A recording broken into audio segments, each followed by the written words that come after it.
All right, we have the passenger front lifted with the forklift. Some sweet flex right here. You can see the tire is pretty stuffed into the fender well. Let's get underneath and see how it looks in relation to the shock shaft.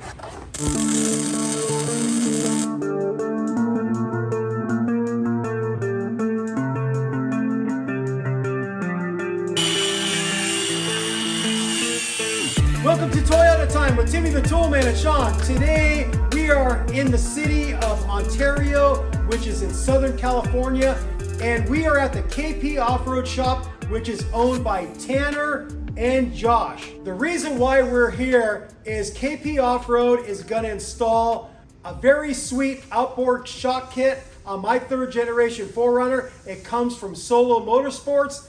They're also going to be installing for me some hydro bumps that come from Radflow and some sweet 2.5 inch Radflow shocks with external reservoirs that are going to be adjustable. I could have done this install by myself, but I'm not as good of a fabricator or welder as Tanner and Josh are, and I decided I would take a trip down to Southern California from NorCal where I live.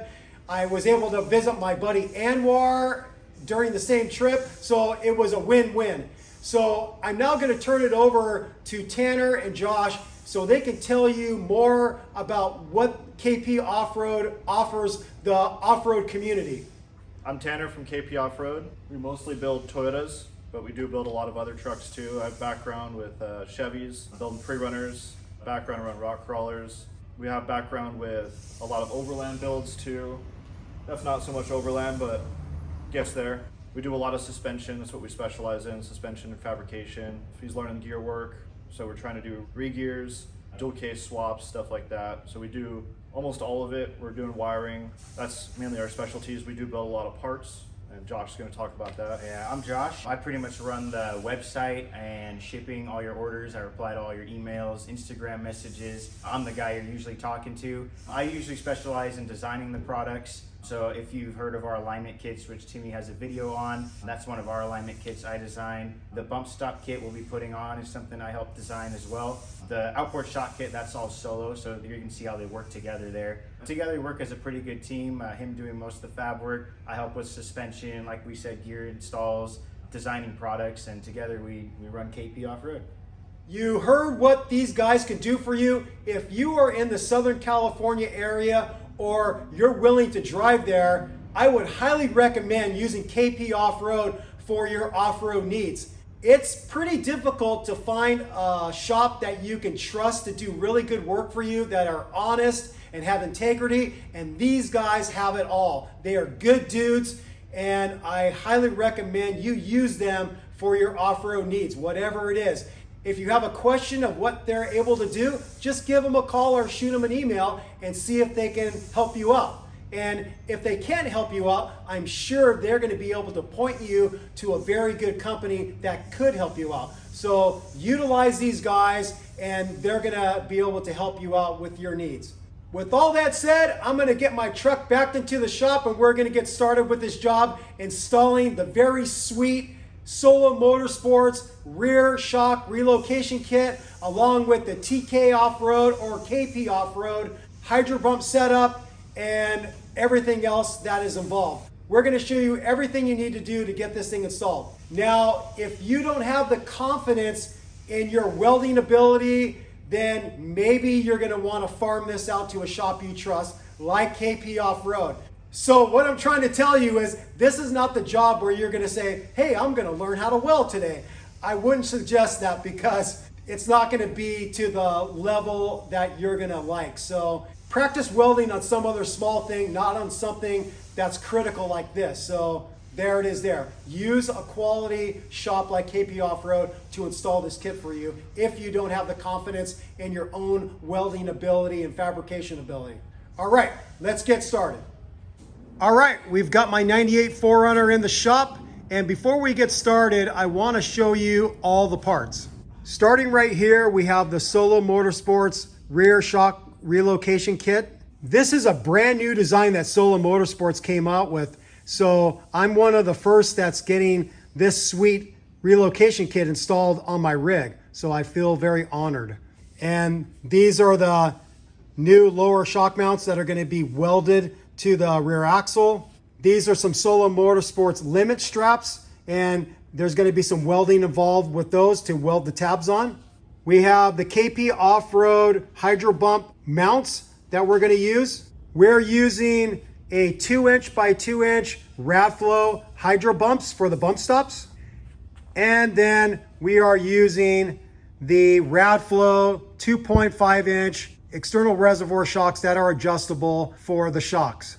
And for this kit, you definitely need a rear spring setup that offers a decent amount of travel. And I'm going to turn it over to Tanner to explain the reason. With these kits, you're obviously running a longer shock, so you're either running a 10" or a 12" shock. You can run a 2.0 or a 2.5. With these setups, you need to run a longer coil spring. Just a typical 4-winner lift spring does not work, like a 891 or 890 Oman Emu setup. So with these setups, you do need to run a Land Cruiser spring. There's the 860 ones that Tim has, but it does require a lot of weight.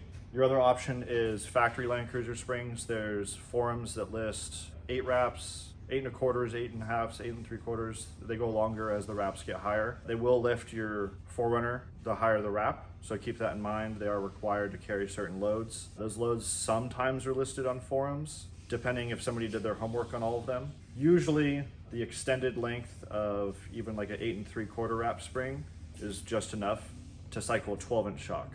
Now Tim's running a 10" shock, so we have a little more playroom with it. We could run probably a lift spring with a 10" shock and it would be okay, but the second you get into 12s, you do need a longer spring. All this stuff you can get on KP Offroad. We do sell Radflows. They are pretty specific depending on your application. Like Tim's, we got them valved a little heavier. So all that stuff is email to order if you want to order it through us.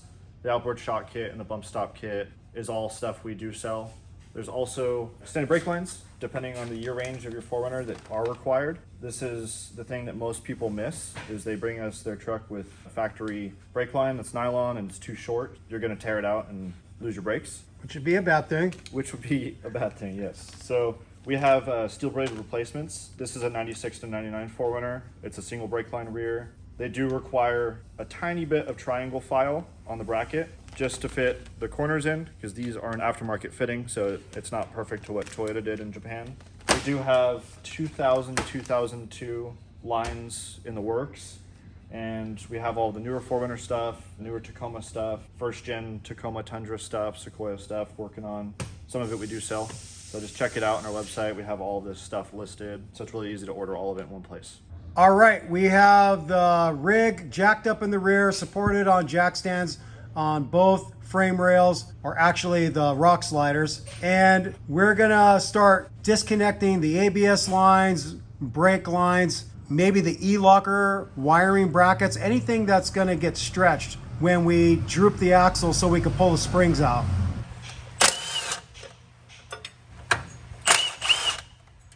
Get a clip in here. One on each side of the link bracket. Sometimes they pull out smoothly, sometimes they don't. Both of those came out pretty nice, like they've been blown out already. Yeah, they've been blown out by me. This guy we're gonna end up cutting off. This is the e-brake bracket. Tim's already got it on an extension, but this thing's already being strained. So we're gonna pull it off and it's gonna float here. Even with the extended brake line that he has, it's still pretty close to straining with an 8" shock. So we'll see how it does with the 10 and with getting the springs out. And if you're wondering what this is an extended breather mod that I did a video of. You already have polyurethane bushings in here, huh? Yes, I did polyurethane on top and bottom. If you have factory bushings, they're a pinch and tension style. So that's why you're always told to torque them at ride height. Because if you don't, you'll be in a bind, huh? So if you have those, you're gonna have to loosen every pivot enough to where it'll let the suspension droop. So I highly recommend doing a aftermarket kit with Johnny joints or polyurethane bushings or Heims. And Tim already did polyurethane bushings on these, so it'll work. But as you can see, these factory ones aren't super strong. They're known to break at the weld on both sides. So it's probably gonna be worth looking into aftermarket stuff. Okay, more money I gotta spend. Yeah, another limiter usually is a factory panhard bar. with this Imkeith setup. So when the axle droops, it swings forward, and it also gets pulled this direction because of the panhard bar. Well, the factory one limits when the axle pulls, because the axle goes forward, and it puts the panhard bar in a bind, and it likes to bend the panhard bar at the weld. So if you have the factory one, it's worth at least just doing a polyurethane bushing style panhard, or doing something that's Heim style, which we build a lot of Heim panhard bars in-house, and just run those, just because Heims are usually better at dealing with the angle changes than a bushing is. So if you're using it a lot more off-road, it's better to do Heims. If you're driving on the street more, doing long trips, bushings are usually a little safer. And the panhard bar I have comes from Sonoran Steel. It's an adjustable one. I'm gonna start loosening just the lower shock for now and pull it off the bottom stud, so we can pull that off and get the spring out. It's also gonna require that we remove the sway bar. It's getting yanked pretty hard towards the frame and at an angle, and we'll show that from the side after this. So we're gonna have to switch to a different sway bar link as well. I'm gonna pull this ABS clip at the back here. If you have an E-locker, it's gonna be right behind it, and this clip's gonna put this wire out of the way because it's right next to the bolt at the top, and there's a clip on top, so we're gonna undo this guy. I'm just pushing it with a actual clip remover. Okay, so I got this one off right here. You can see that's the whole plug. I was able to get off my finger. I started on the harder side, which was the back. Got it popped up a little bit and then pushed the front, and it was able to slide it out. Wasn't too bad once I got the back side. Now we're gonna pull this E-locker harness, because right now it's under quite a bit of tension. So we're gonna see if we can still use this bracket but bend it down low enough. This is the first E-locker rear end I've done with these Outboard shock kits, but it's pretty flimsy, so we should be able to bend it down and bend this one at an angle downward more. The 10 being up higher is probably gonna allow for us to have similar down travel. It's just gonna gain up travel. So we'll see how it does when we're cycling the suspension. We have a flex head pocketed wrench. These are snap-on, but you can get Icon ones. Icon ones are still higher end, but they're You could also get it from Gear Wrench too.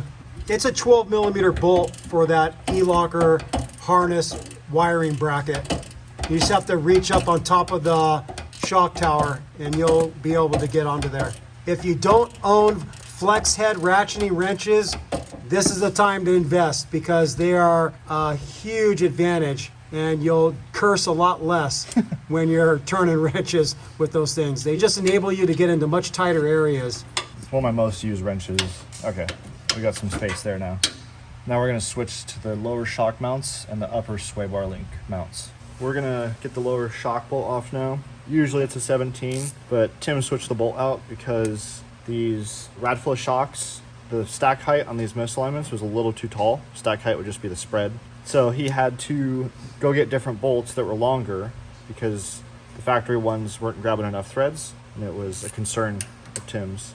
So these ones are a 19, or they were a 19 until he dragged it across a rock. And it's 19 and a half. I've dragged them across quite a few rocks.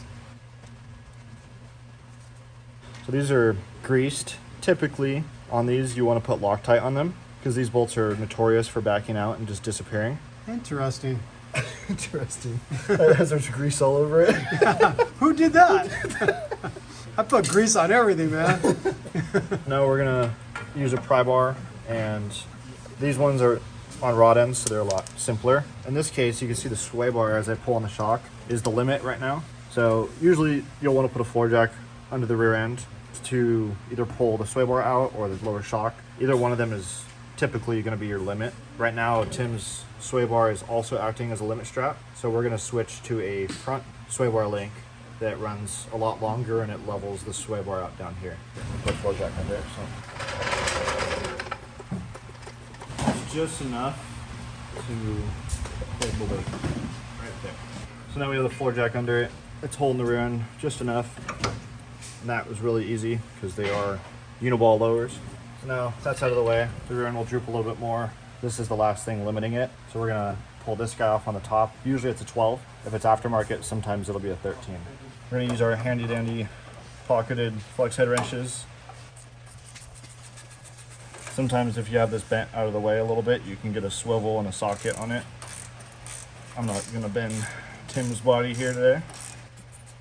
Not today. I appreciate that. Not that I really care though, but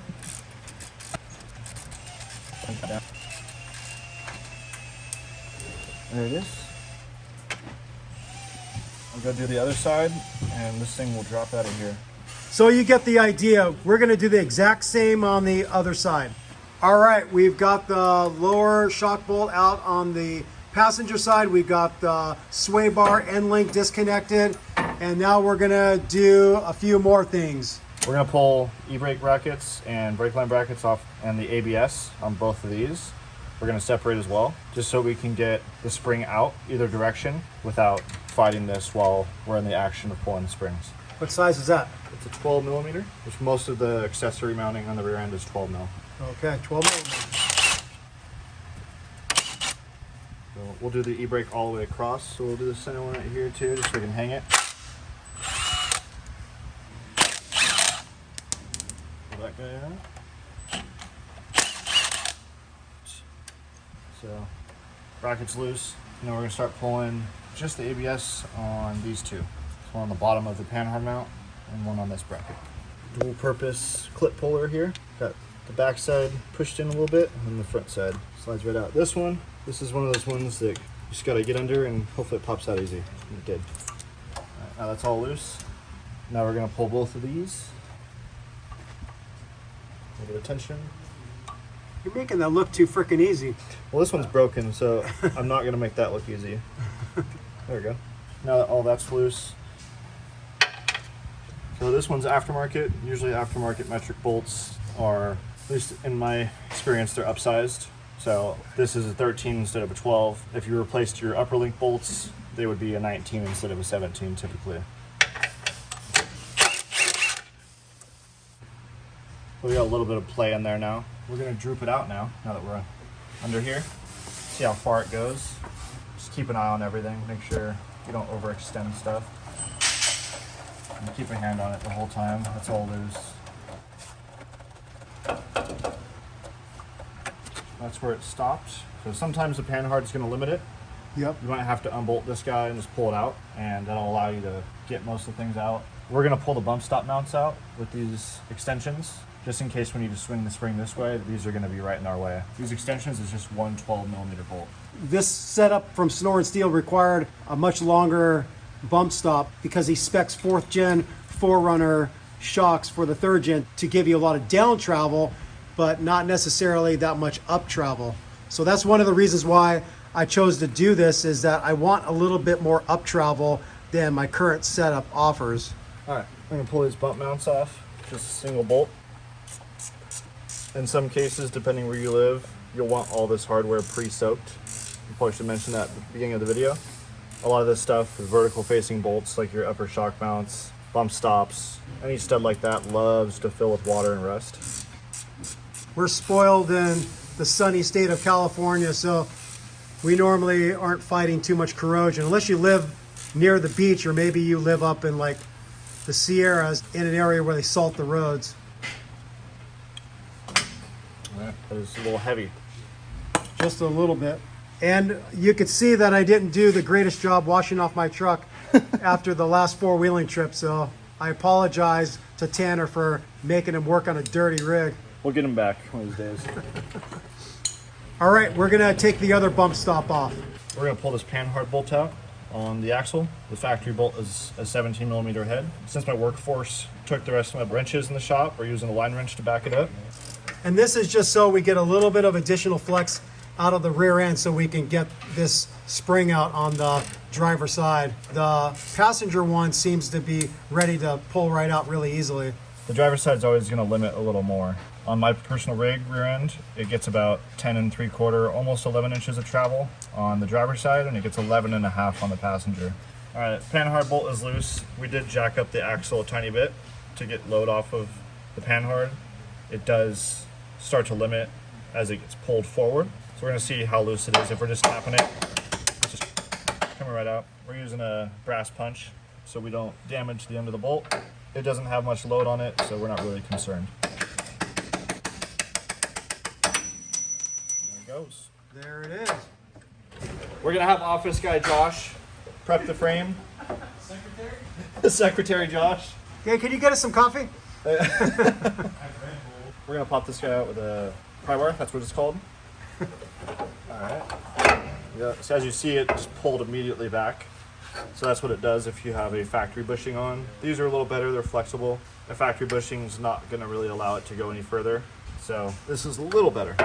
Now we're gonna lower the floor jack a little bit, which should allow us to go further. The right one's gonna come out no problem. We're still good on that. That's where it limits. Looks like it's limiting on these fantastic, I don't even know what they are. These are only on certain year vehicles, on certain year 4Runners. I'm not exactly sure what they're meant to be, but that's what's limiting the rest of the down travel. So we're gonna get a pry bar under the spring and pop it towards us. It's got enough tension off of it for us to be able to pop that out. We're just gonna pop it towards us a little bit and work it that way. There it goes. There it And is. it's out. Springs up. This one should just come right out by hand. If it doesn't, you can use the pry bar method, which I might use. No, just twist it a bit. That one's up too. Okay. All right. Now we just have upper shock mounts to do. We're probably gonna undo the resis first, just to get them free. So when that lower shock bolt does come loose, these are just ready to plop out. We don't have to have the shock hang in and deal with undoing this at the same time. We're gonna pull these bolts out now. Tim drilled and tapped the frame so that these could situate here with the dowel clamps. We're gonna yank those off and get these out. These look like factory Toyota bolts on this side. The other side, there's two different bolts. These are a 12, the other side's probably a 13. And obviously, this is going to hold no value for you if you don't have a similar setup, but this is one way you can attach the external reservoir line like I did by tapping holes into the frame. If you have a stock setup and you're going straight to this badass outboard shock setup, then you could just skip forward to the next part.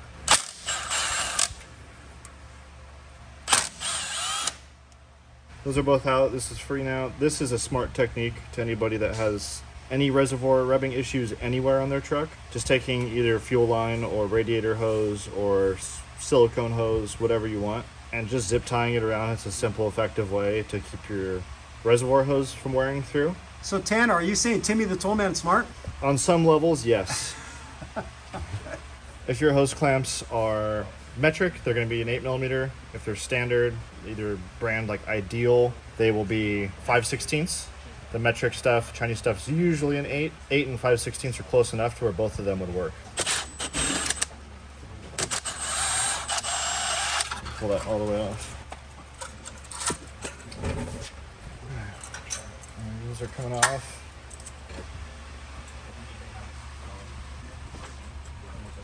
This is a working shop. We've got some guys over here doing all kinds of work here.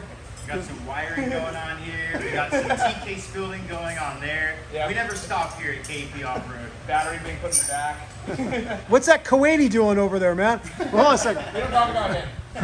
What's that Kuwaiti doing? Where is he at? Oh, is he in the bathroom? Oh, he's in the bathroom. There's that guy. So those of you that know the pain in the butt the upper shock mount is on these 3rd generation 4Runners, you know the pain. A flex head ratcheting wrench is your friend. If you're dealing with stock shocks, it's going to be a 14mm. These aftermarket rad flows that I have are a 17mm nut.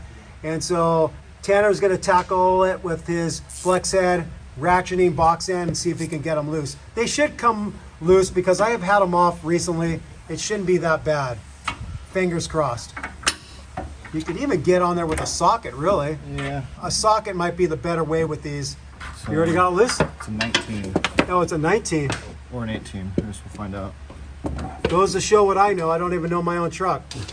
We're gonna test fit it first, like we should have done from the beginning. Yeah, it's a 19. Oh, okay, it's a 19. I remembered wrong. I told Tanner it was a 17. My bad. After an eternity, we're on. Yeah, and it's turning. See, I knew it wouldn't be that bad. This is a 50-50 usually. 50-50, you'll have to get a sawzall in here and cut the stud, or you can wrestle with it for days. But I would recommend pre-soaking this one if you haven't unbolted it a long time. If you're bolting factory replacement shocks in here, put grease or NECs, coat the threads heavily. Usually these things are nylock nuts on the top. Not like nuts plus rust equals no move. All right, Tanner's got it loosened up to where he could spin it off the rest of the way with his fingers. And there it is, it's off. A little shake and shimmy, and drop everything. So this one is not that seized, as you can tell. This one's pretty clean, no rust on it. It's definitely smart to just anti-seize or just grease everything when you put this together, unlike Tim did here. I usually put grease, so I've been criticized for using grease and not using grease so far. I'm doing pretty good here. All right, so you saw how we got that one off. We're gonna do the same with this one on the passenger side. And I didn't say it, but he used a flex head ratchet that has a lot of click points. So when you're in a tight area, having the flex head will allow you to get onto a nut or bolt easier, and then having extra click points. So with 120 click points, you only have to turn the ratchet 3 degrees to get to the next click point. So if you have an obstruction on either side limiting the throw of the ratchet, you're gonna want a ratchet that has a lot of engagement points like the ones he has and the ones I have from Gear Wrench. Since we're putting bump stop mounts on, we're gonna cut the bump mounts off, and we're cutting the lower shock stud off. To start with most things on the factory setup that are welded, we're gonna cut right where the weld meets the steel of the mount. And you gotta be careful in this corner. The weld is a lot shallower, so you could definitely chop into that corner. So you kind of loosen up on the force you're putting into it. So you're just painting it so it stands out more, right? Correct. Especially if you don't have great lighting, which we do, but we have a bay door blocking it right now. And it just ends right there, it's just 2 welds. You just need to score them a little bit with a cutoff wheel. Okay. And knock it off with a hammer.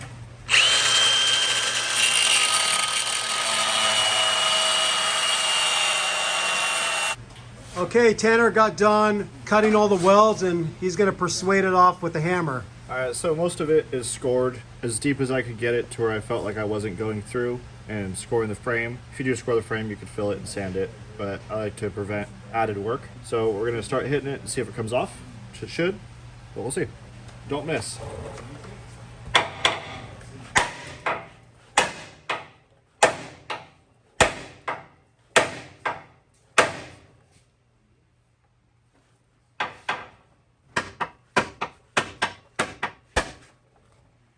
It needs a little more. Needs a little more cutting.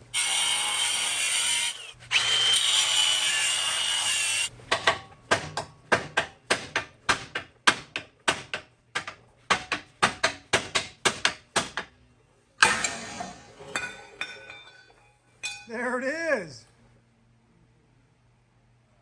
That's a snap-on? Yeah, snap-on hammer. It's got a good swing and weight to it compared to other sludges I've used. If you work on trucks all day long or cars all day long, snap-on hammers are worth the buy. If not, I used to, and I would buy something cheaper. All right, he didn't cut into the frame. It's a job well done. So the next thing Tanner's gonna cut off is the stud for the lower shock mount.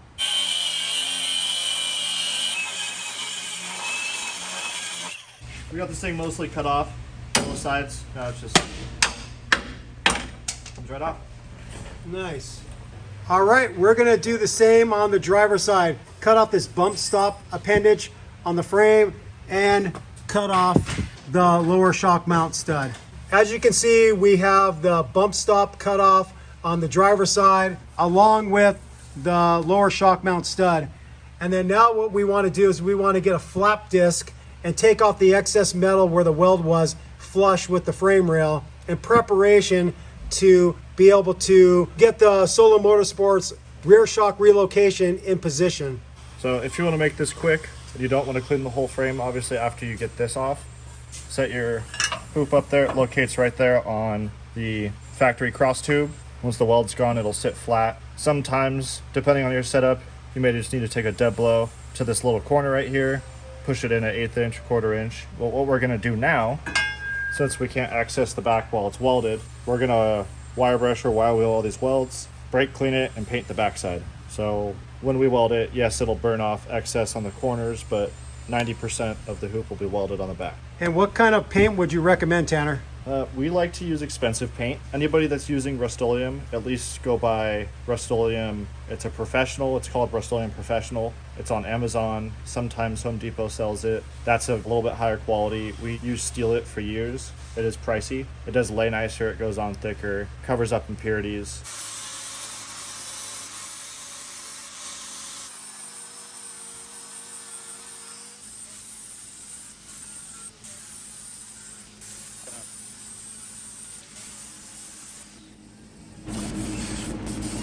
So Josh is getting in on the action. You saw him sanding down the frame rails with the flap disc, and now he's gonna be marking the frame to where he needs to clean off the frame rail, get ready for the welding. So as you can see, this keys in over the tube in the frame here, and then it sits right on top there and sits all the way back like Tanner was showing earlier. Then what you're gonna do is just mark where you're gonna need to clean it here. And of course, this whole thing needs to be cleaned around there, and the top up here. Then we'll take that off and we'll clean the frame, and then Tanner will probably hop in there and start doing some welding. And you know how to weld too, right? Slightly on the bench. He's much better on the trucks though, but together we work as a pretty good team here. Okay. For to clean the frame, I'm just going to use this called a surface conditioner on our little die grinder here, and it just takes the paint off and doesn't really grind into the metal.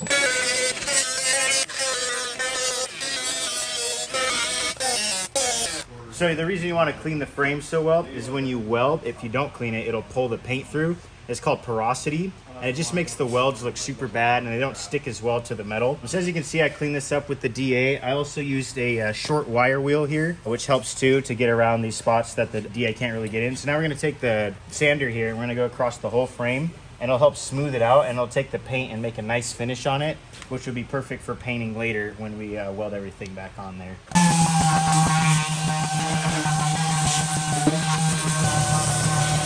All right, once you get everything clean, it should look just about like this, where you got good amount of metal showing here. We cleaned this all up. We cleaned here where the rest of the kit sits. So once all that's good and you're to your liking, you're gonna take the Outboard shock kit, line it up where it goes there. As you can see, there's good spot for weld everywhere. So next we're gonna mark for the optional frame notch.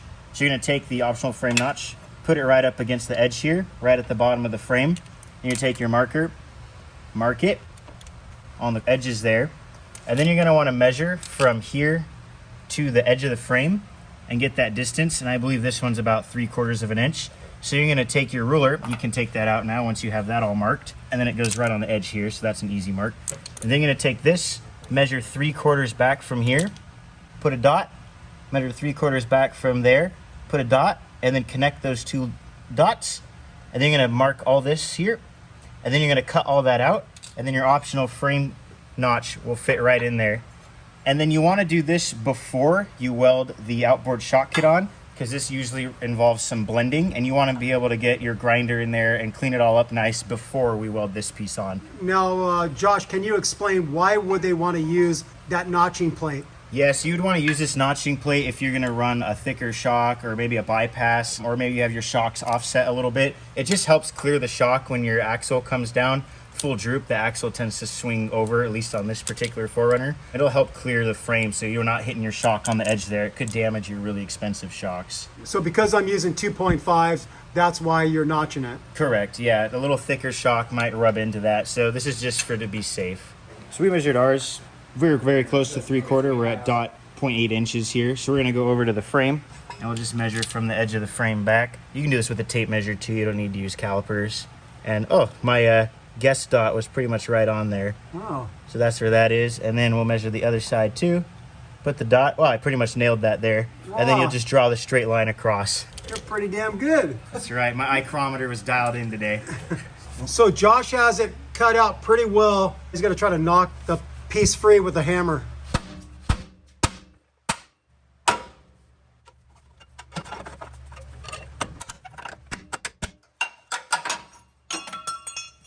So I'm kind of glad that we're doing this job. Josh and Tanner just discovered a pretty big problem. As soon as we cut that piece out to notch the frame, my whole spring and shock mount was breaking free of the driver's side frame rail. And you could see the crack. It's like 9 inches long. And you could see how gnarly the crack is. This is shooting in from the piece we just cut out. Look at that. Oh man. So we're gonna have to do some reinforcing, or more accurately, Tanner's gonna do it. So Tanner did me a solid by doing a lot of reinforcing to the frame that cracked. And so he put a nice gusset plate on the inside of the frame rail, and then I'll show you what he did on the inside. He put a couple nice gussets right here. He boxed it in because it was really cracked in this area, so he reinforced it really nice. And before he did that, he re-welded the cracked weld all along in here. And then he put another nice gusset on this end because the coil and shock tower was cracking in this area too. So he boxed it in really nice here. So I'm super impressed and super thankful that he did this for me. This was not part of the deal, but we couldn't leave it not addressed because basically this whole piece would eventually just broken free from the frame. So I feel confident that it's now properly repaired. I'm not going to have any issues with it. And thank you, Tanner with KP Offroad. Awesome work. So now we're going to get back to the job of installing the Solo Motorsports outboard shock kit. So you do want to get this fitting pretty nice. You don't want it too gapped out. Right now I'm probably going to take a little bit more off the sides since this fits a little too tight. Get my lines matched up. So we'll do that and we'll come back. This is more what we're going for. We do want to get an edge to edge weld, which means that right there, that gap. We do have to push this bottom one in a little more, as you can see, but the top fitment is pretty good. Even if we push it up, we want a little gap so we can get a weld sunk in there. All right, and make some more adjustments. What we're also gonna do, since our line was a little off when we first marked it, we're just gonna take a little bit off the bottom edge, kind of work it to a taper here. So we'll draw a line to about there to about an 1/8 inch down here. And we're gonna do the same on the top side so we can twist the plate so it matches the bottom of the frame a little better. The bottom of the frame is usually the hardest to get lined up and a good weld on. We're just gonna work that down. We don't really need to go all the way to the bottom, just something so we can twist this just a tiny bit. So we got our twist a little better, so it matches this bottom line. We did pull some off the bottom over here, which I shouldn't have. So we still have to pull some off the inside right here to get this edge matching. Pretty minor. So we're gonna do that and then we'll get this thing tacked in. We're gonna take a little bit more. Right there we have a pretty good edge. Right here we're still pushing out a little bit. We'll take a little bit more off on this back corner and we'll be good to go. Alright, so this is fitting just about where I want it.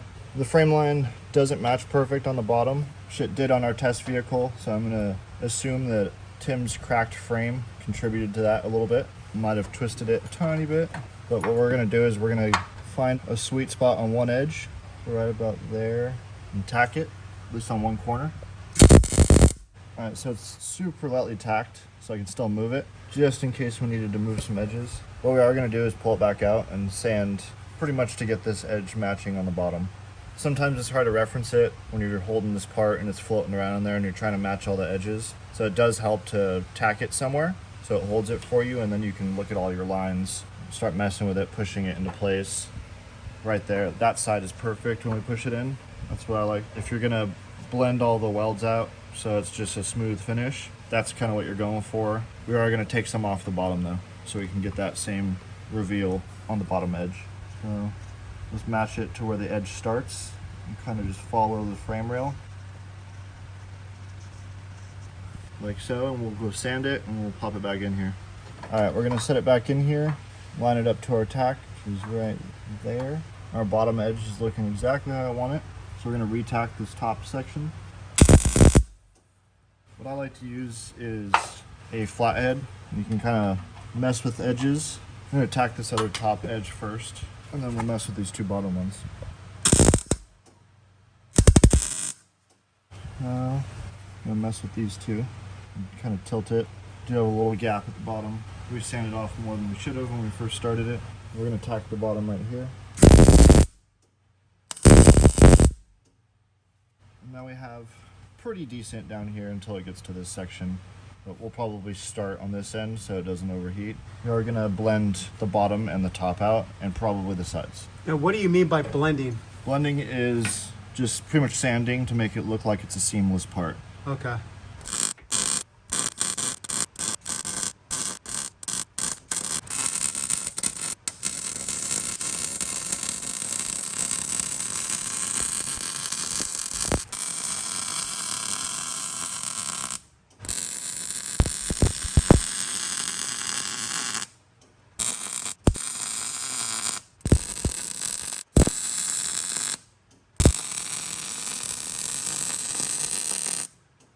So here's the frame pocket piece welded in by Tanner. Looks very nice.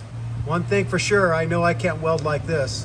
So on this top edge, we're just gonna blend this out anyways or sand it out. If you have a good enough gap, you can weld it. I did have a good enough gap, but I still like to blend it just because it looks seamless when it transitions down. So that's why I just dragged it. Still got good heat and penetration, but we're just gonna sand that one out.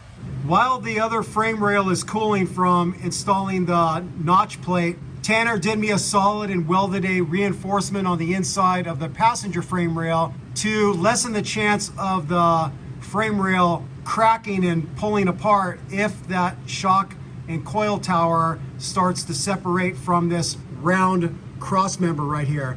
So that's what I believe happened on the driver's side. The coil and shock tower broke free of this, and then it allowed the whole thing to flex from the strain of the spring cycling over and over again, and it then started to rip apart the frame. So he added this in there for me, and I seriously appreciate it. And you can see the beautiful welding he can do, and this is in a tight area, so I'm pretty damn impressed with how well Tanner welds. And so if you bring your truck to him, you know you're gonna get an expert fabricator / welder working on your truck. So there it is there. We're gonna continue with the job. So like Tanner said, he's gonna smooth out this top weld and bring it flush with the frame rail.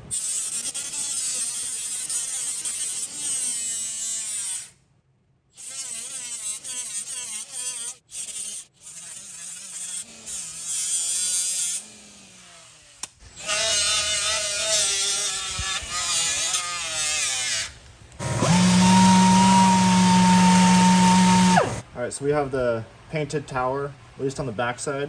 So some of our edges have paint on them, so we're just gonna clean those up. This little die grinder has everything. You can get all the little attachments for it. But we're gonna clean it all up where there's paint, where we're gonna weld.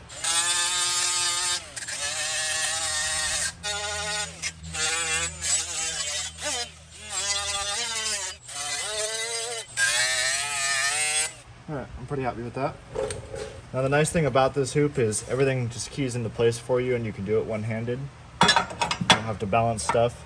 We're just gonna center it on this tube, which lines up right to your notch, right about there. That's exactly what we're going for. All right, so now we're gonna tack some corners here. If your frame is twisted at all, it's not gonna line up perfect. It's good to at least tack one side of the tower, and then if you have a C-clamp or a soft clamp, you can clamp it to the frame. In most cases, these frames don't twist, but you never know.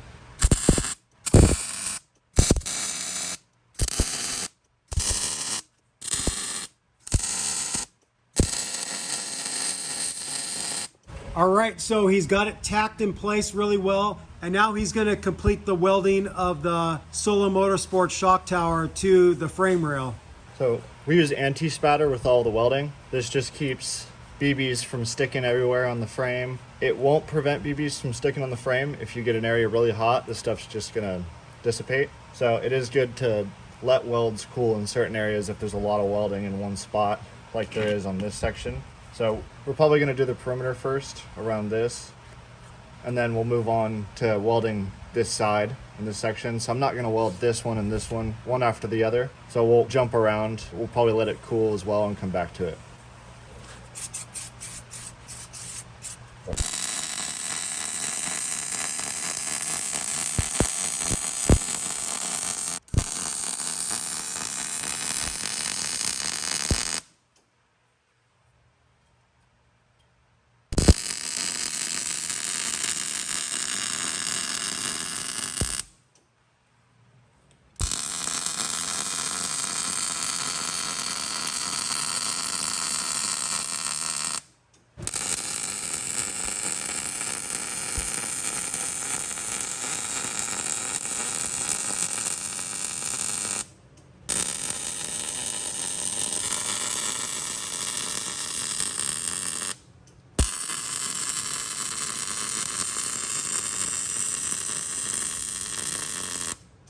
Okay, we're at a good stopping point here to let it cool. We got the whole inside perimeter of the tower welded. We have the outside of this plate welded. We're getting a lot of discoloring since we're heating it up, so we don't want to overheat the plate and gray it out, and that'll make it a little more brittle if we do overheat it. So we're gonna let it cool, come back to this tube after, and come back to this outside edge after. All right, Tanner completed the welds, and this shock tower is ready to roll. We're gonna let it cool down and start working on the next step, which is setting up the bump stops. And obviously, we're not gonna show both sides because that would be very redundant.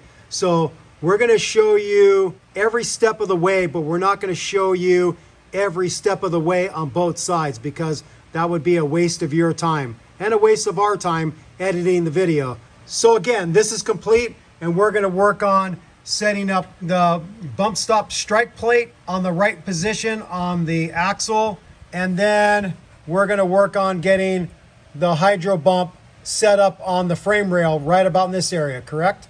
Correct. All right. All right, so we're getting to the point where we are ready to put the bumps on, or at least mock them up. We're going to pull the nitrogen out so that we can collapse the shaft, and it'll allow us to put these in the bump mount on the frame and jack the suspension up and not fight the bump stop since it's pressurized. These do have oil and nitrogen in them. So we're gonna pull nitrogen out. It's gonna shoot a little bit of oil out at the same time. So we're just gonna put a rag over it, and you can use your fingernail or an Allen wrench or anything skinny. And you want it in this orientation like this with the Schrader valve at the top, because if you turn it sideways, then you're gonna get a lot more oil out of it. So you have nitrogen gas above oil, and so you wanna primarily remove the gas and not that much oil, right? Or else you're gonna take an oil bath. Yeah. We can also compress this a little bit now. We're gonna compress it even more and just tap the Schrader.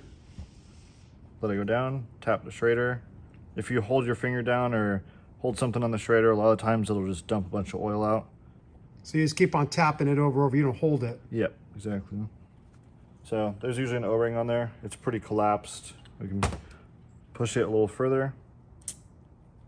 That's the oil dumping out. That's a good point. And we're gonna get close enough. The rear end will push this the rest of the way. So that's what you wanna do on both of these. And then we're gonna take them over to the truck, set bump, and we'll get these set up and we'll go over there and you'll see that. So we're at the portion now where we're ready to start setting bump stops and cycling the rear end to full bump. But if we don't have the panhard bar connected, it's not going to simulate how the panhard bar shifts the axle left to right. So then your strike pads will be in the wrong position if this axle is not simulating how it moves at bump and droop, since this panhard bar does pivot the axle left to right. So we're going to reconnect this. Since it's at droop, the panhard bar is not aligned. You can sometimes force it or use a ratchet strap. We're going to try and do it without a ratchet strap. Just going to jack up the axle, and usually it starts to get a little closer. Still about a half a hole off. Let me go up a little higher. Now that we're closer to, I guess I call it ride height. If you have a drift punch, this is going to help a ton. Just use it to align it. Usually it'll just pop right in place for you. We'll take the bolt. We're just using it for mock-up, so we don't need the nut and the washer.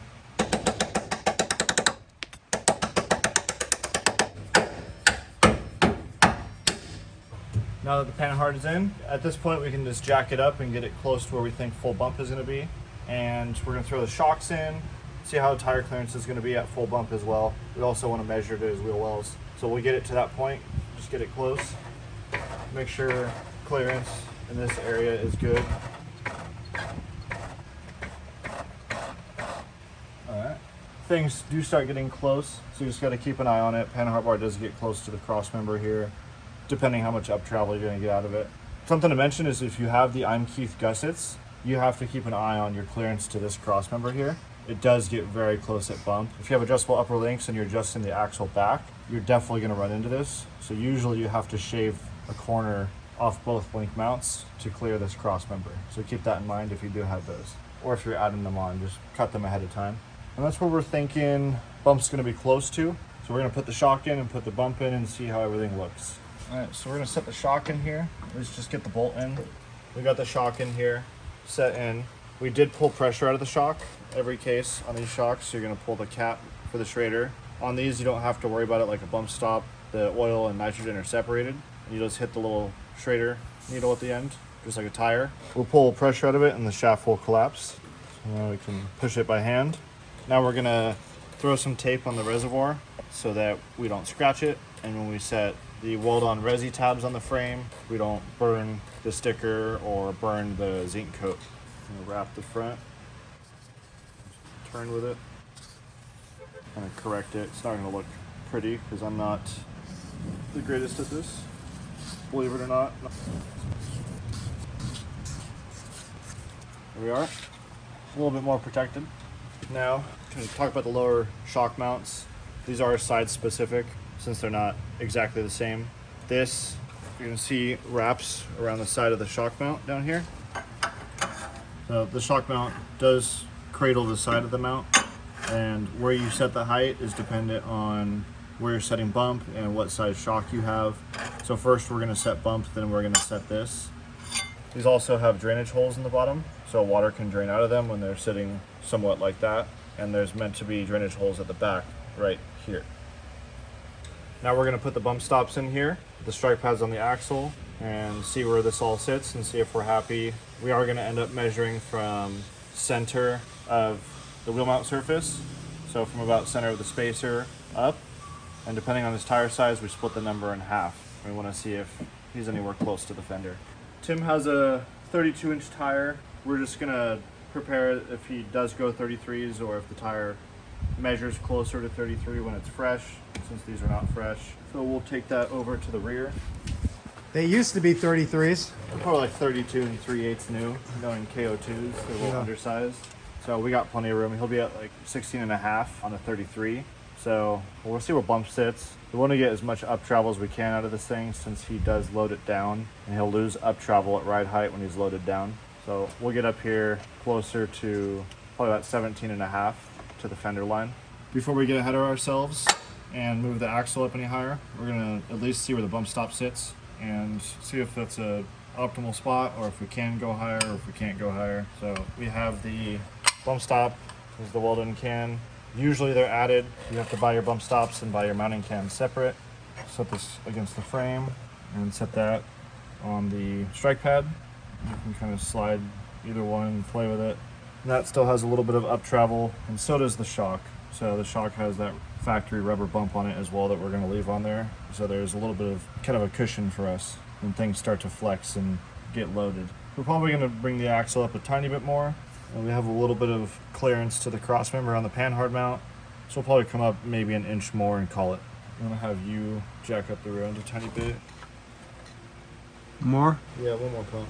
We're looking pretty good here. We got the bump mount, just kind of centered it on the frame. It's where I want it to be. You can bring it up or down on the frame. We are also facing holes right here for the badges. We're facing those backwards so you can see the logo from the back. We're gonna mark this out to clean for the weld. Take our paint marker, mark this out for us, all sides, and we're gonna mark the housing as well. So with the strike pad on the rear end, you do want to take note that this rear end is going to react differently when it's flexed out.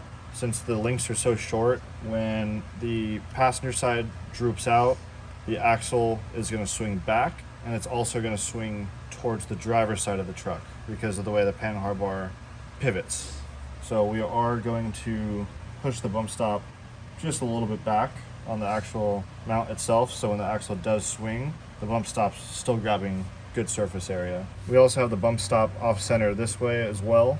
This is the driver's side of the truck. So when the axle flexes out, the axle is going to swing back a little bit and come outward towards the driver's side of the. So you want to cheat it towards the outside of the strike pad.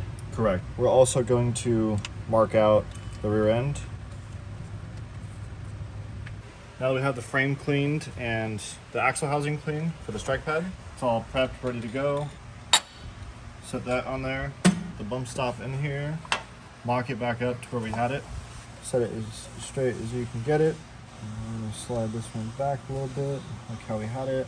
Now we're gonna tack the bump mount to the frame, and we're just gonna do it in 2 spots so we can break it off. We are gonna have to weld the back side of this, and doing it on the truck is a pain.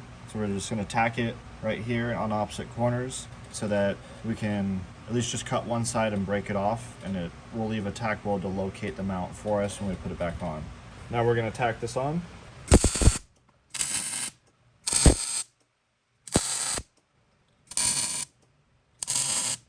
Now we got that set. Now we're gonna play with the lower shock mount. I was pretty confident on the lower shock mount working because I've done enough of these setups. I know that these rear ends have a lot of play with the lower shock mount setup just because the lower shock mount is longer. So we're gonna ground the housing now. This weld nut right here usually works as a decent ground. It's usually pretty raw and worn down. When you're putting this lower shock mount on, don't make the mistake of feeding the bolt this way. Because when you tack this on, that bolt's gonna come towards the back of the drum plate and it's not gonna come off. So you have to cut it off. We're gonna feed the bolt from the inside out. There we go. This lower mount is gonna be dependent on how much up travel and how much down travel this rear end gets. The lower you make this mount, the more it's gonna allow the axle to come up. Since we have bumps set where we want them, the bump does have a little gap of shaft showing. So we're gonna set this, and we still have the rubber on here as kind of a protector for the shock. It is gonna compress. It doesn't have any effect on performance. It's just a protector so the shock shaft doesn't slam. So we're gonna put it to where it's touching, and that bump stop has about 3/8 of compression left. So it's just about perfect where we want it. This shock mount, sometimes you need to get either channel locks or a crescent wrench on this to twist the rod end of the shock to get this mount aligned how you want it. But it does cradle the side in here, it cradles the bottom, and it cradles the side over here. This mount has a little bit of adjustment with the rod end of the shock. The uniball is a little stiff right now since it is brand new.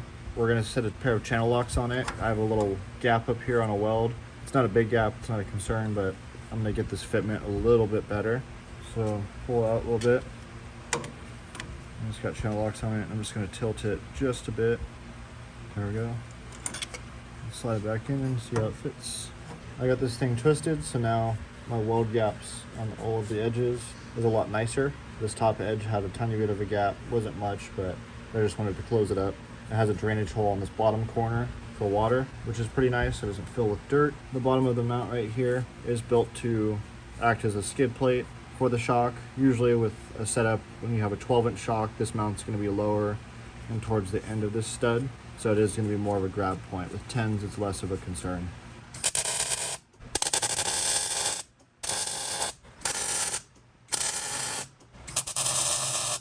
So you can see at the top of the lower shock mount, he's got it tacked in a couple places. He's got it tacked down at the bottom in a couple spots too. So as Tanner was saying, this is a protector so the shock doesn't go to full compression and damage the internals. So you technically could cut this out and the shock can travel the distance that this spacer occupies. That rubber spacer is about 1 inch, but then when you go over to the bump stop and see how much travel is left to the bump stop, it's much less than 1 inch, maybe 1/2 inch. So the bump stop is gonna bottom out before the shock shaft bottoms out. And that's what we're after. We wanna protect the shock. So the bump stop is gonna go to full compression before the shock shaft runs out of travel. Next, we're gonna tack the strike pad to the axle housing. We went to throw the shock in here, and what we did, because of the hose length, is we had to cut the body. Just a small section. I mean, it's got all the way up to about here is where the body seam meets, so there's plenty of room. Since Tim has a CBI bumper, it has this support plate on the side, and we're not able to run the reservoir through here. So we notched it out a little bit, and we're going to run the hose similar to this, right about here, and that'll be our routing for it. Now we're gonna set resi tabs. This part's pretty easy and straightforward. Put the tab on there, at least just on the reservoir. Or you can put the hose clamps together first, it's up to you, however many hands you got. We're gonna tighten it a little bit, and imagine the direction you're gonna hold this thing in there. So this is gonna spin to the back, and make that accessible. So that'll be a good starting point for us. And you're really gonna have to get in there and look from the bottom and the top to make sure these tabs are flat to the frame. That's really what matters. These aren't a super structural piece, so if you get them cockeyed a little bit, it's not a huge deal, but you do need to at least make sure this is tight when you go to tack them so that it doesn't spin or pull on you. I'm gonna get the other one on there. So for reference, this is another way you could do it. Tighten it a little bit, set it in there, set it on the shock body, Try and match it to the other one as good as possible with eyeballing it. And keep in mind where your sticker is with your rad flow. You can kind of see it through there. We want to put these right on the outside of the sticker. Looks uniform that way. So you see the edge of the sticker right here, and you can see the edge of the sticker right here. But it's rad flow upside down. It's rad flow upside down. That's correct. We can loosen this bulkhead and spin the rad flow upward. Might try and do that actually. Try and loosen this bulkhead a tiny bit and spin the whole reservoir up. We do want to make sure that this thing isn't pressurized, or this isn't pressurized, so if we don't run into issue of it leaking a lot or getting air into the system because it is pressurized. We were able to spin this guy, and it did take two of us. We stuck a wrench on this one, so we were able to just get a wrench on here and spin it clockwise, like we're tightening it, but the flare will just spin in there. And two of us held on to it, and we just stuck the wrench on it and spun the reservoir in the opposite direction we spun the wrench. And we were able to get this whole thing turned around, and now everything just fits better in here. So now we have it marked out on our frame with paint marker where we have to clean, and we'll be able to tack this mount in, and all of this stuff is ready to come out, and we can weld it all. So like Tanner said, you might have a situation where depending on the truck you're installing this on and the shocks that you chose and how they're currently set up for you, you might have to do some manipulation of the hoses so you get the reservoir in the orientation that you like. Because originally the fitting was up at the top and the hose was a little bit more jammed up. Now it has a nice natural swoop from the shock body to the reservoir. It's a much better run. And then also we have rad flow right side up. You don't have to be able to read upside down. We're setting up the bump stop on the second side now. This is going to be set up pretty similar to the other one, where the strike pad is shifted inward a little bit so that when the rear end articulates with this side on the air and the driver's side of the truck flexing out, this panhard bar is going to swing downward, and as it swings at the end of its arc, it's really going to pull the axle to the passenger side of the truck. So that's going to put this strike pad over as it articulates. So we're accounting for that now. So when it does articulate, this strike pad is closer to center when this hits bump. It's not super critical. Like, you can just set this center and the bump stop will land in either corner. We're just trying to get it off of the corner if possible when it does articulate. So now that we have everything on there except for limit straps, it's time for limit straps. So the way I like to do it is we're going to droop it out.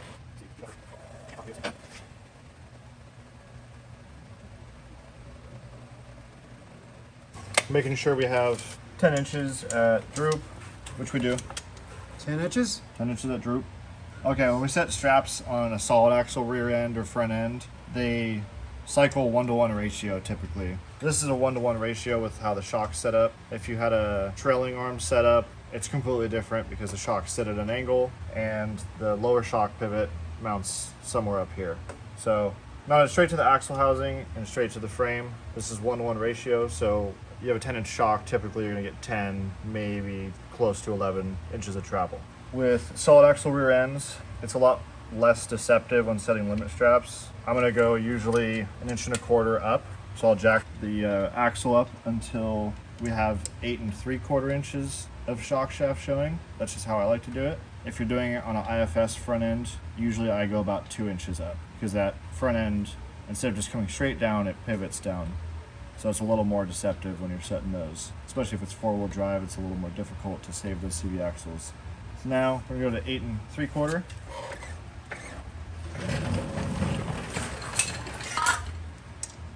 Freaking perfect. Nice work. Eyeballed that first try. These kits come with a 13-inch strap, even if you have a 12-inch shock. So if you had a 12-inch shock, your tab would be more rolled on top of the housing. But since we have a 10-inch shock, it's kind of tilted back like that. So you get a nice wrap weld all the way down the housing. Up here, you pretty much just butt it against the panhard cross member. And the thing you want to keep in mind when you set limit straps ever is when you tack these, you need to imagine this axle flexing upward or just coming up to full bump. You need to make sure that this tab up here and this tab down here that you set do not collide at full bump. And when they start to fold, and if they crash into each other, you're going to start breaking tabs off the frame or off the axle. So we're going to set these tabs on both sides, at least just 1 or 2 tacks, make it easy to break off. And we're going to cycle the suspension to full bump and make sure that these don't collide with each other.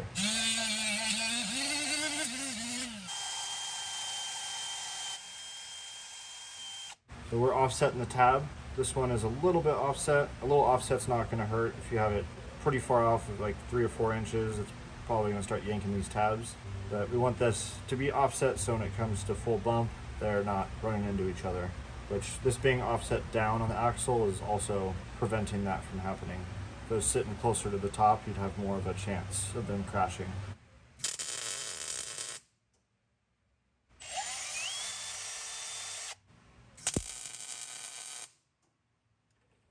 We're going to set the other side, make sure we're at 8 3/4 on the other side as well.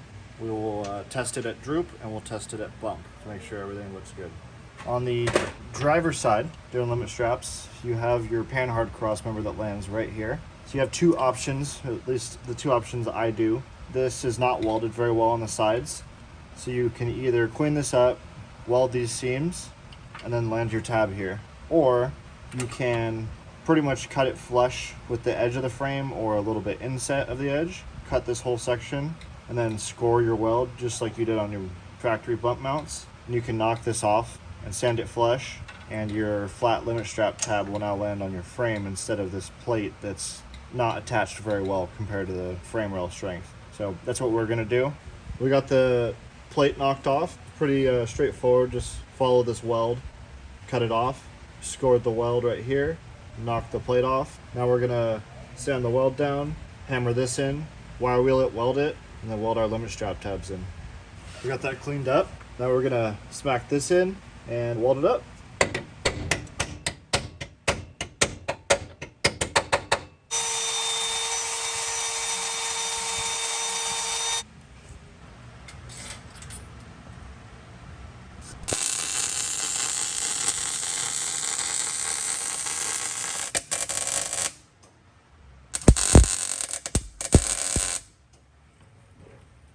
Now Tanner's going to attack the tabs for the limit strap.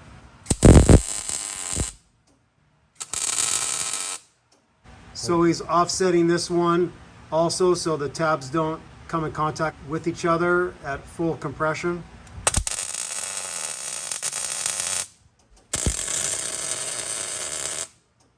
Now we are going to take the rear end to full bump one more time before we pull it all apart. Make sure that none of these tabs collide, and then we'll be good to go.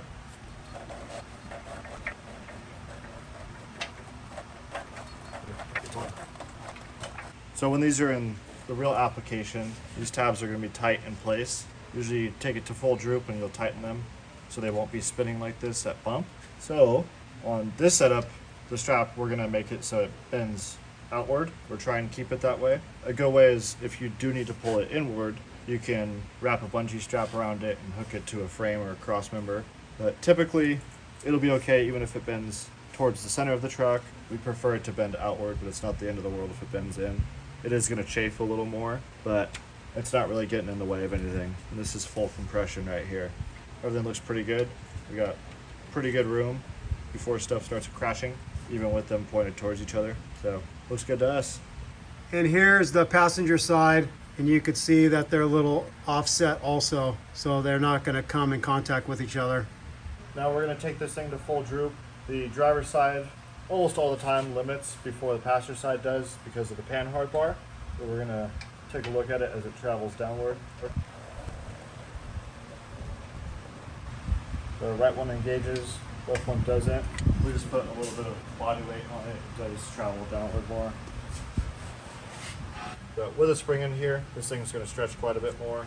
Right now we have 9 inches of shaft showing on a 10-inch shock. Over time it's also going to stretch more. Where we have it is perfect. It's probably going to stretch to about 9.5, 9 3/4 even. It even could stretch to 10, but it is reducing the force that is extending that shock. So as long as this thing is still working at the end of the shock travel, it's doing its job. So Tanner removed the bump stop mounts off of the frame rail. He just broke the tack welds. He cut them a little bit and broke them off. And now he's going to be able to weld these in the comfort of working on his welding bench rather than trying to weld them on the vehicle itself. So he's going to get to it.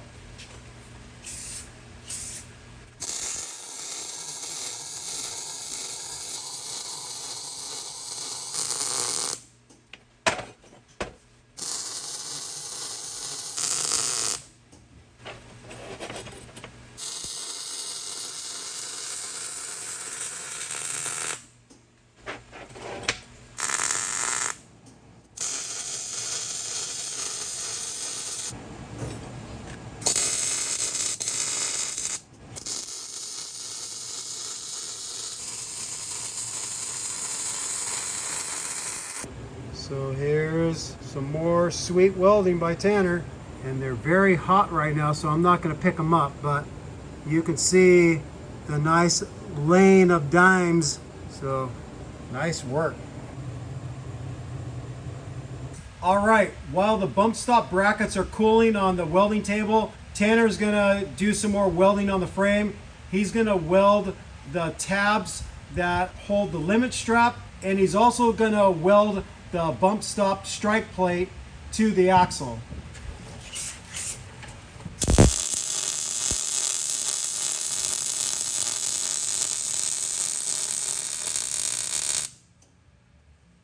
Tanner's also going to finish welding the reservoir tabs to the outsides of the frame rail.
Alright, we're taking a little break on the housing.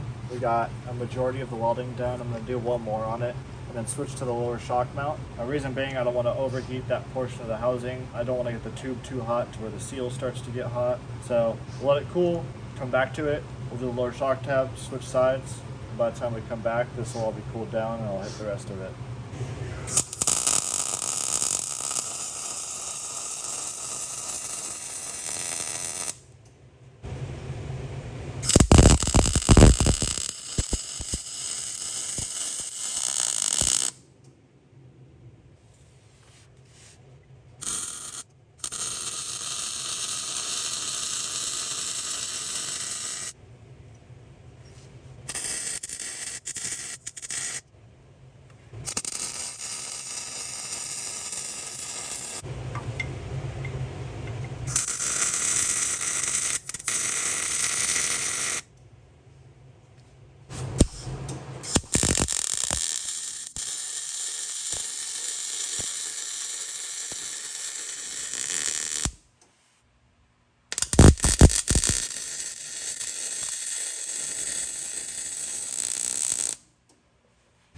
Okay, now Tanner is going to work on getting the bump stop brackets welded onto the frame.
All right, all the welding is done, and now we are going to be prepping for paint. So just clean up all the metal as best you can and then spray it with your favorite paint. We're going to be using Steel It. I don't think we'd recommend just a cheap Rust-Oleum that you could get at Home Depot because it's not going to last very well. So get yourself a high quality paint. Amen. All right, we're getting close. We're getting really, really close. We reconnected the pan hard bar and we torqued this to 65 foot-pounds. And we got a bunch of the other little bolts that we disconnected to free up the parking brake and the brake lines and such. And we didn't show putting that stuff back together because we didn't feel like it. One thing I want to show you is that since I have an E-locker, normally there's a bracket going up onto the top of the shock tower. And we determined if we kept that bracket in the mix, it was going to cause the wiring going down to the E-locker actuator to get tugged upon. So we eliminated the bracket and then we just zip tied it down the extended breather hose that runs to the top of the diff.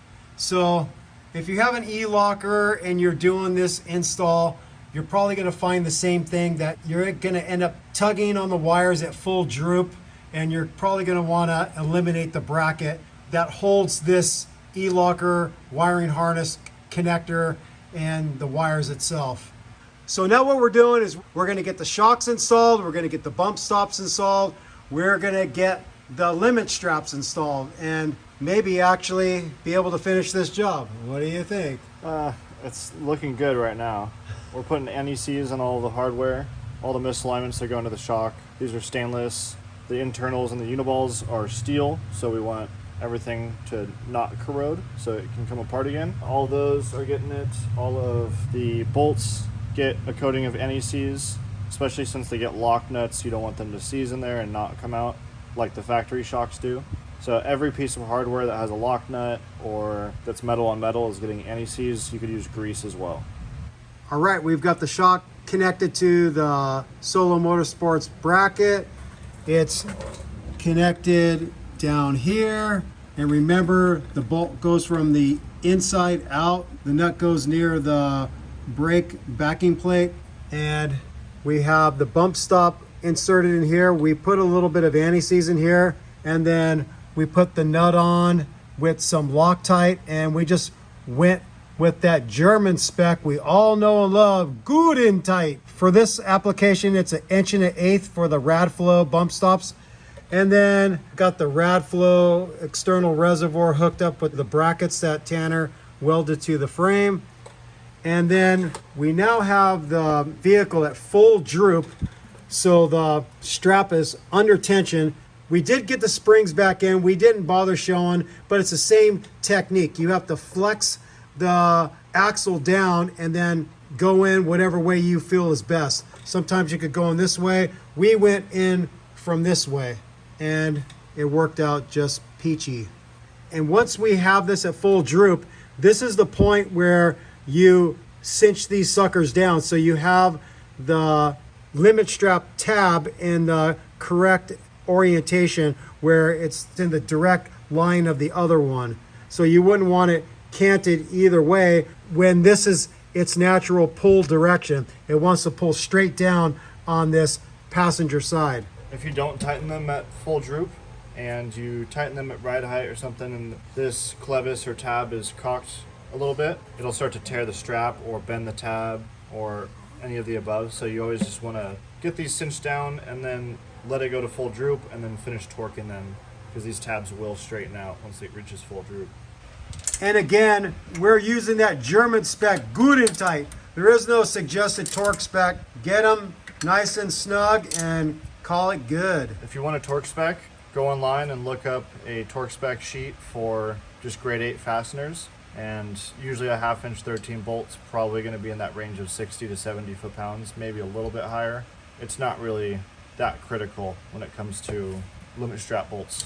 All right, now that we have it pretty close to full droop within 1 inch, we're going to charge the shocks. I've been recommended by shock builders to charge these at full droop. Other people would say otherwise. It's not super critical as far as I'm concerned, because a lot of people do charge them at ride height or something similar to that.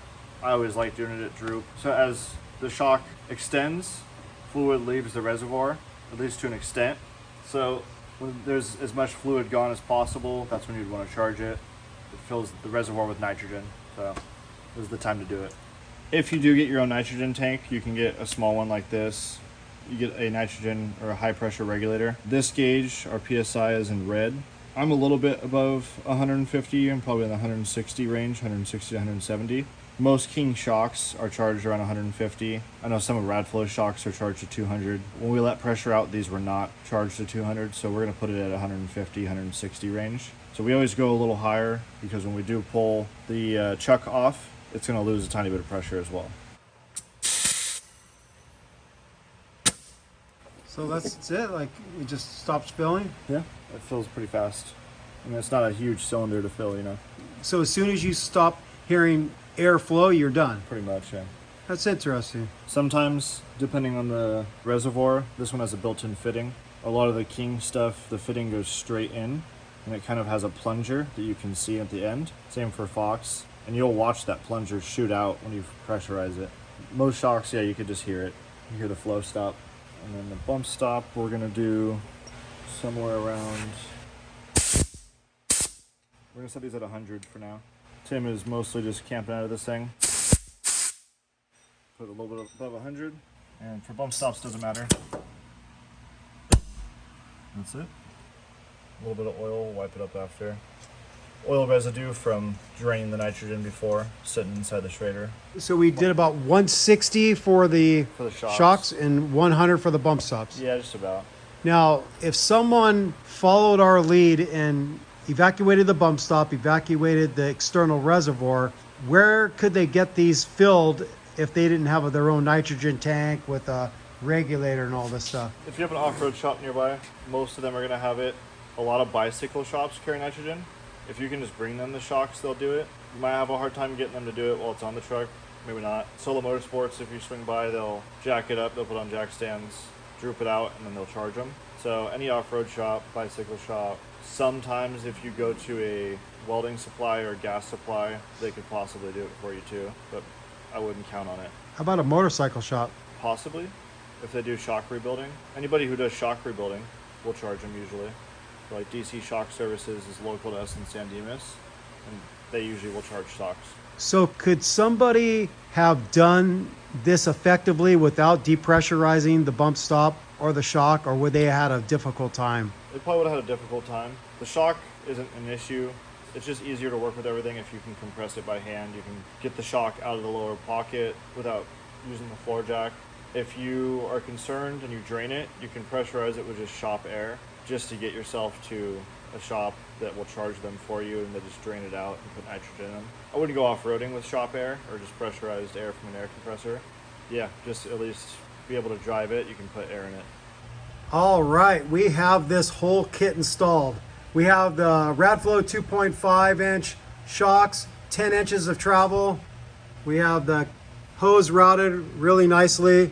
We have the Solo Motorsports Outboard shock kit welded on nicely by Tanner. We have the TK Offroad, also KP Offroad, same thing. The bracket for the bump stop welded on nicely with the Radflow hydro bump.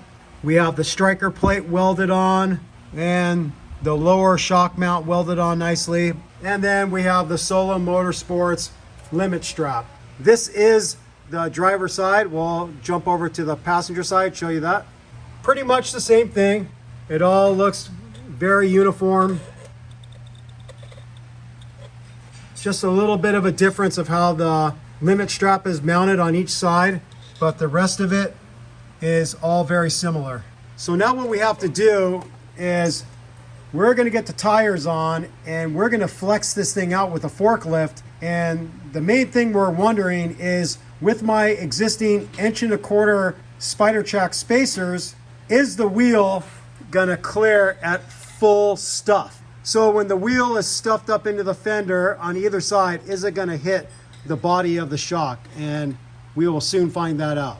We've got the truck out of the shop. Tanner borrowed a forklift from someone in this complex. He lifted up the driver's side front to flex it out. You can see that sweet flex on the driver rear. But now let's look at the tire that's stuffed, the passenger rear. And as you can see, the tire is contacting the shock body, and I'm gonna have to go to the 2-inch spacers. So we're gonna throw the 2-inch spacers on and then do this test again and see where we're at. All right, we have the 2-inch spacers on all 4 wheels. We've got the forklift jacking up the driver front, and let's check it out. You can see how stuffed the wheel is. I don't think I've ever stuffed the wheel that deep. And I'm contacting the tire. It's not really deforming the tire, but I am contacting it. So I think that's gonna be okay. My only other choice is to get a different offset wheel. These are stock wheels. I think I'm gonna be okay with that. If it rubs the shock shaft just a little bit when I'm like fully flexed out, I think that's gonna be okay. We're gonna pick up the passenger front and then see how it looks on the driver rear tire. All right, we have the passenger front lifted with the forklift. Some sweet flex right here. And then you can see the tire is pretty stuffed into the fender well. Let's get underneath and see how it looks in relation to the shock shaft. And on this one, there's some daylight between the tire and the shock shaft. And what Tanner believes is that is because of the way the panhard bar works. It's gonna draw the rear end towards the passenger side when it's stuffed in this orientation. So no real interference problems when I have it flexed out this way.